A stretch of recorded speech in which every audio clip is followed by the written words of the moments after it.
Welcome to Wit and Wire, where we take you behind the scenes to learn how to start and scale a successful podcast that makes an impact. I'm your host, Melissa Guller, a podcast producer, host, and instructor on a mission to amplify and diversify voices in podcasting. No matter how new or seasoned you are as a host, I can't wait to help you find more listeners, expand your audience, build authentic connections, and hit the charts. Today, I'm excited to be here with Amora Brown.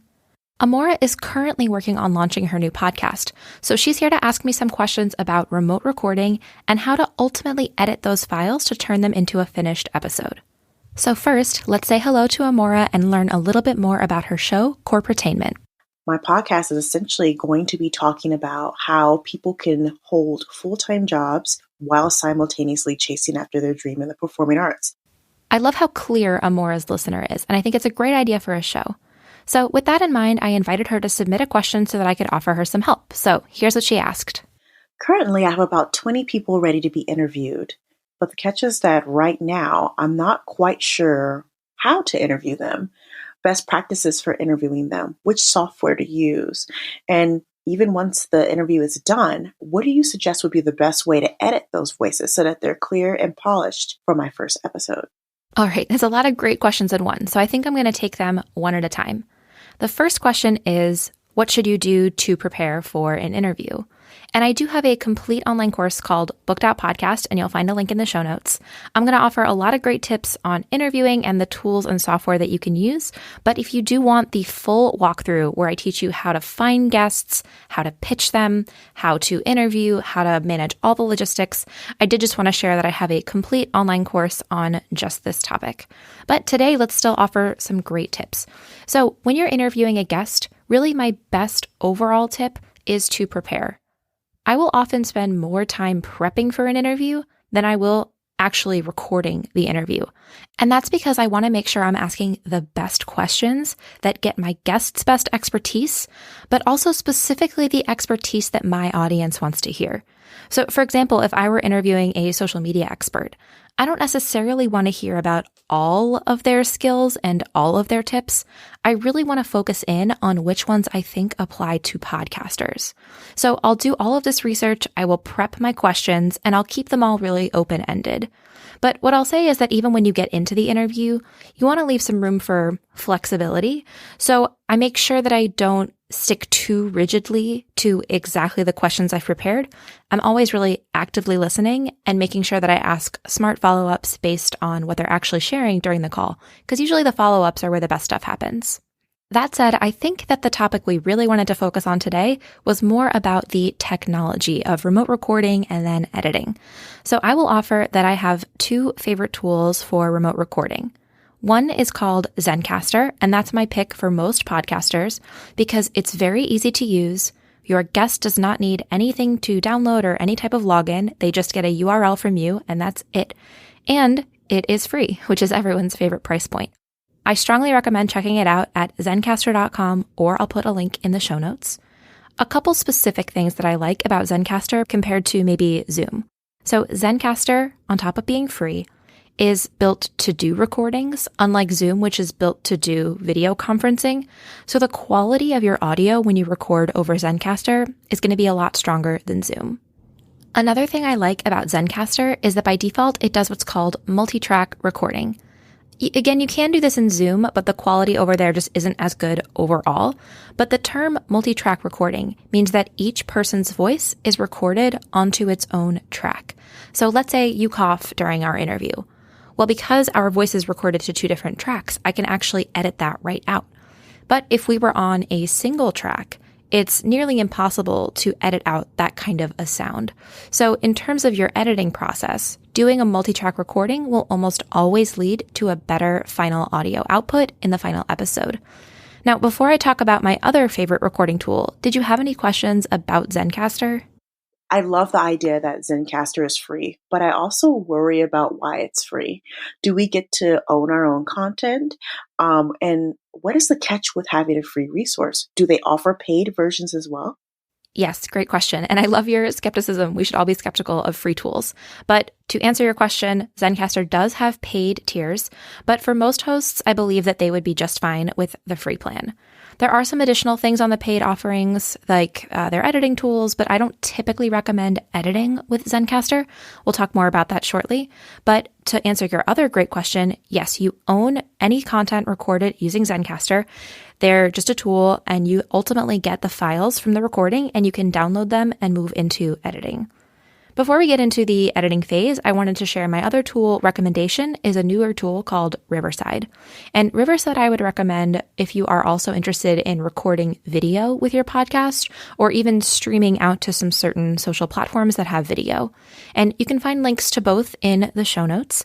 But what's great about Riverside is that they actually use what's called local recording techniques to record onto your computer instead of over the internet, which results in higher quality video and higher quality audio as well. Riverside is a paid tool, but if you want to check out my partner link in the show notes, you can get your first hour for free to see if it's the right fit for you. So you'll find a link in the show notes, or you can visit witandwire.com/Riverside. Since I've never actually recorded before, I would love for you to talk a little bit about best practices and things that I should look out for before I get started. What are some things that you've learned along the way that would be very helpful for someone like me who's just ready to record and to edit their first podcast? Let me first talk about some tips for recording, and then I can offer a few more for editing. So with recording, I think my biggest tip is just to remember that it isn't live. As soon as you hit record, it really feels like this is all so very permanent. But part of the beauty of podcasting is that you can edit it later. So if you want to restart a question or say something again, you absolutely can do so. And something specific I like to share when it comes to how to restart is what I call messing up gracefully. So let's say you're in the middle of a sentence and you start to stumble. A lot of people have a, well-intentioned kind of normal conversation reaction, which is just to restart one word. So let me see if I can make myself mess up. Like you just kind of keep going like that. You just one word replays almost like a record skip. But that's a lot harder to edit out. So instead, what I recommend is, let's say you start to flub or you don't like how something sounded, just take a breath and start the sentence over. It's a lot easier to edit sentences together than it is to edit half words together. The other part of recording that I'll offer as a tip is that it's always better to leave more space than less. So by that, I mean, let's say you're asking a question or you aren't totally sure if your guest has finished answering their question. It's better to leave a wider gap of time because you can always cut out parts of the silence instead of trying to talk over somebody if you aren't sure if they're done. So don't be afraid to just kind of take a breath. It's always going to be a lot easier to edit after the fact. What do you think about editing? What are your thoughts on that? What are my thoughts? I have so many thoughts on editing. So let me start by saying that I think more hosts are capable of editing than they realize. There are user-friendly tools these days, including my favorite, Hindenburg, that really do allow you to edit your podcast from start to finish, even with no tech background. So as I just briefly hinted at, my favorite tool is called Hindenburg. And if you find a link in the show notes, you can do a free 30-day trial, so it's totally risk-free. But over time, it is a paid tool. It's, I believe, $90 one time. So that's one of the things that I like about Hindenburg is that it's not a recurring payment. Like Adobe Audition is a popular choice, but unless you're on the Adobe suite, then it's going to be a recurring payment, which becomes quite expensive. So I think that Hindenburg is much more affordable. Now, getting into the tool itself, I am not paid to promote them. I'm just a true fangirl for Hindenburg, but I like that it's significantly more user-friendly than a lot of other tools. You can just quickly drag and drop in files if you used Zencastr or Riverside to record, or if you're recording locally, which means you're just recording on your own computer, maybe solo, or you're just kind of recording intros and outros, then Hindenburg is a perfect recording tool as well. Inside of Hindenburg, there are also some nice-to-have features. For example, they will auto-level your sound. Leveling is a little bit different from volume. So leveling means that as one person listens to your whole episode, it should play at roughly the same volume. So you're trying to make sure that the music is not so crazy loud, or one person's voice isn't so much softer than the other. And Hindenburg automatically guesses at some of those levels so that you don't have to do it yourself manually. I also just think that compared to some other free tools like Audacity, Hindenburg to me has a friendlier UX, a friendlier interface, and it is easier to learn for total beginners than I think some other tools are. If you've ever used a GarageBand kind of a tool or iMovie or really any movie or audio editing tools, this will look pretty similar. But if you haven't, like I said, there is a free 30-day trial, so I recommend testing it out and seeing how it works. Maybe over time you realize that you want to outsource because it takes a lot of time to edit, but I do strongly recommend that for most hosts you are probably more capable than you think, and why not give it a go? Most of what that time is spent doing is not necessarily doing anything complicated. It's just listening through from start to finish to see maybe I should edit out this very long or maybe they restarted this question. Let me edit out the first time they asked so that only the second time is there. Now, on the other end, I would say people expect you to sound like a human, so I don't want any of you to feel like I have to edit out every single filler word and every single breath. Instead, I would just say, take a listen, and you'll notice that sometimes people have a really long filler word. Like they'll say, and then they'll think about it for a long time because they're trying to imagine what to say next. That's the perfect kind of that can be edited out in what's called post-production. Post-production meaning everything that happens after the recording. But if it's just somebody answering a question and they happen to use a filler word in the middle, it's totally fine. People expect you to sound like a human on a podcast, so I wouldn't go overboard trying to make everyone sound like they've never used a filler word in their life. You'll know it when you hear it, when you listen back to the recording, and the more you edit, the more you'll start to understand what can stay and what can go. I think I can offer one more thing I kind of circled back to from earlier, which is that Hindenburg is my favorite editing tool, but a couple others that I really like are called Reaper. And I mentioned Adobe Audition, which is a great tool. It's just a little more expensive if you aren't already paying for the Adobe suite. Another free option is called Audacity. I think Audacity is a really great tool. There's no catch. It's like an open source project, so you can download it for Mac and PC. I think Hindenburg is slightly more intuitive. I think that the user experience is maybe a little bit friendlier, but Audacity is very capable. It can do almost everything that Hindenburg can do. The last tool that I like is very different from the others, and it's called Descript. What's unique about Descript is that you give it your audio files, and the way that you edit is actually by looking at your transcript on a screen and editing words. And by editing the words on the screen, it will edit the audio file. It's a newer player in the game, and so I know some of my students are testing it out to see if they like it. I still can't say that I like it better than Hindenburg, but it's definitely a unique option for somebody who feels more comfortable with a different type of editing process. So if in doubt, I would say go with Hindenburg or Audacity if you know that free is right for you.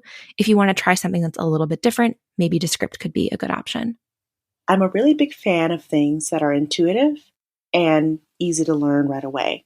Hindenburg sounds like something that you're really passionate about, which gives me hope that it's not as scary as it sounds. The next thing I was thinking about was Audacity, and I don't have very much experience with that, but I'll take a peek at that once I'm done looking at Hindenburg. What's great about Audacity is that because it's free, you can always check it out and see if it does start to make sense to you and if the editing comes together. And then, if you want, you can also try Hindenburg because they do have a 30-day free trial. So it's risk-free. You can see if you have a strong preference for one or the other, and then you can just kind of go from there. I know a lot of it is just personal preference. There's no one tool that's perfect for everyone, but that's why we're so fortunate to have, so many great options to choose from. Thanks so much, Melissa. I'm really grateful you took the time to help me. Your podcasts are so amazing and useful, and I'm really excited to get started. Oh, thank you. I'm excited to see how your podcast goes, and I can't wait to tune into your first episodes. When can listeners maybe expect to keep an eye out for when you might launch, and is there a way that people could keep in touch with you? The name of my podcast will be called Corporatainment, and I will have an Instagram page, a YouTube channel, and a Twitch account on the name Corporatainment. And so far, right now, I just have a YouTube channel. My YouTube channel is my first and last name, Amora Brown, where I talk about plants. Not very relevant, but once my podcast gets up and going, it will be the name Corportainment, CORPORTAINMENT. Before we go, if you are looking for all of the tools referenced in today's episode, you can find them in the show notes at witandwire.com/24. I also want to mention that at Wit and Wire, we do offer many courses on editing, booking guests, and a ton of the other topics we covered today. And if you're interested to learn more, you can visit witandwire.com/courses. Thank you so much for joining us this week. If you enjoyed this episode, and I hope that you did, I would love to ask you for a quick review in Apple Podcasts.